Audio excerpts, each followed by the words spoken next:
Welcome to your final lesson in the introduction module, your logistics. In this lesson, we'll discuss how to plan your time, budget, support, and more so that you can focus on your business and grow it as quickly and as efficiently as possible. Building a successful business is one of the most challenging, trying, and frightening things you can do, and one of the most rewarding. I honor you for taking this first step in saying yes to your dreams, and I can't wait to watch you and your business grow over the next few months. To make sure you're set up for success, there are a few prep steps that you need to go over first so that you'll be able to focus 100% on making progress in your business. This will also help prevent you from making many of the most common mistakes that new entrepreneurs make, including burnout, overspending, and overwhelm. First, let's talk about time. In between a family, a job, and a life, how do you find the time to build your business? The answer is, it's not easy, but it is possible. And the key is to ruthlessly prioritize your schedule. This course won't have a lot of long audios, videos, or worksheets so that the majority of your time can be spent on your business. However, you do have to find the time to do that. How much time you spend is up to you. But as with most things, the more you put in, the more, better, and faster your results will be. Studies have shown that committing to specific actions, such as scheduling your business time, makes it significantly more likely that you'll actually do it.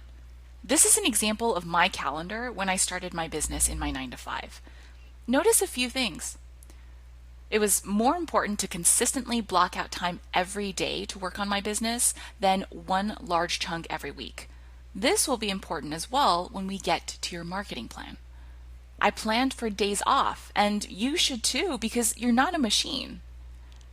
I increased my work time as my business took off, but when I started out, I didn't want to overwhelm myself, so I only scheduled time to work on Mondays, Thursdays, and Saturdays.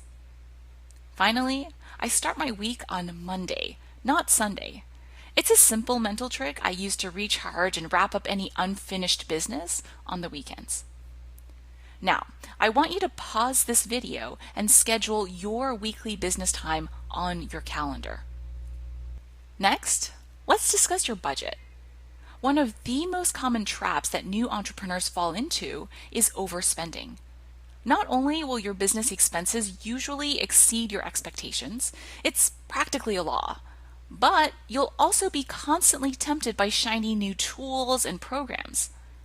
Throughout this program, I'll provide you with recommendations for all the tools you'll need, including cost-effective options, so no need to worry. For now, you simply need to know two numbers. First, your upfront budget. Do you have an upfront budget for one-time costs such as website, domain name, hosting, etc.? We'll go into the details for setting each of these up later, so don't worry about that right now. And it's fine if you don't have a large budget. Most people don't. To give you an idea of what you can expect, I started my first website with about $400, $99 for a WordPress theme, $15 for a URL, $150 for site hosting, and $99 for a pop-up site plugin. Of course, you can start one with less, or you can start one with more. This is simply to give you an example. Work with what you're comfortable with. For your monthly budget, monthly costs can include an email provider for you to keep track of your email list and Google Apps for a business Gmail account. When I started, my monthly maintenance fees were less than $50. Again though, this is just an example. Work with what you're comfortable with. One of the most common mistakes that new entrepreneurs make that leads to overspending is not tracking their finances.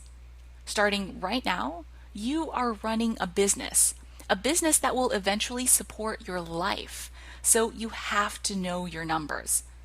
I've put together a Google spreadsheet template to help you track your monthly cash in and cash out at louisajo.com/ETE finances.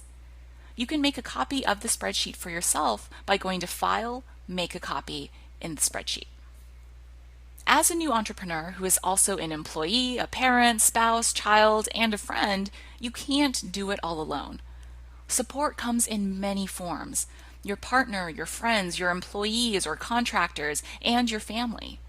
Who do you need to speak with, find, or hire to make sure you've got time and energy to work on your business and to make sure that working on your business actually feels good? Some examples of what I did to make sure I was supported are: I set expectations with my partner that I'd have less time to spend with him for the next few months. It was hard, but he also understood that I was doing this for our future. I hired a handy.com cleaner so that I could have a clean home and workspace. And I stopped talking about my business with my parents and friends and spent less time with them as well because they were so negative and discouraging. What do you need to be supported?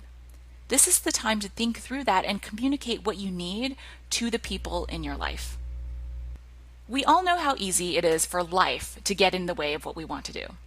Sometimes it's unavoidable, and that's okay. But other times, a little planning can go a long way. What can you do to get as many of your to-dos as possible for the next few months taken care of right now?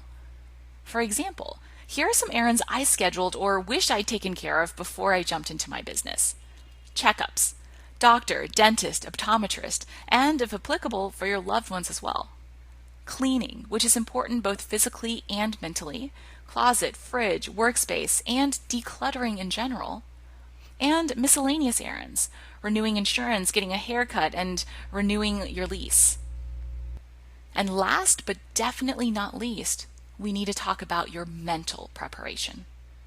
Building a business is tough. Otherwise, everyone would be doing it.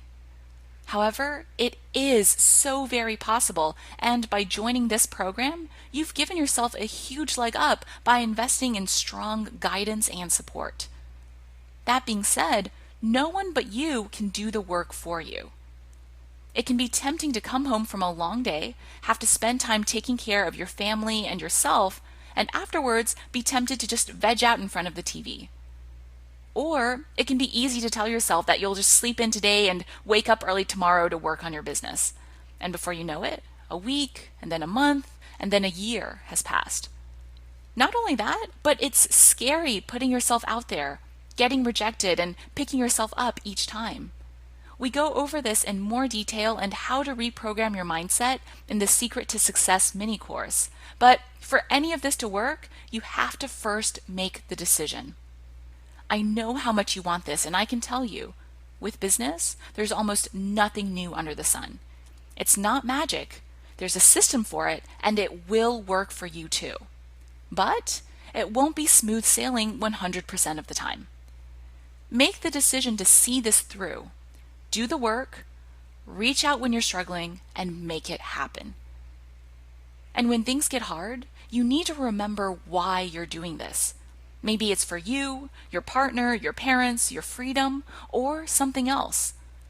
I want you to write out your why and place it in front of you at your workspace so that you can remind yourself of it at every roadblock. It is what will keep you going when things get tough.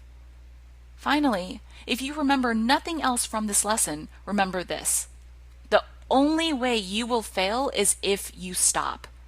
Otherwise, it's only a question of when, not if.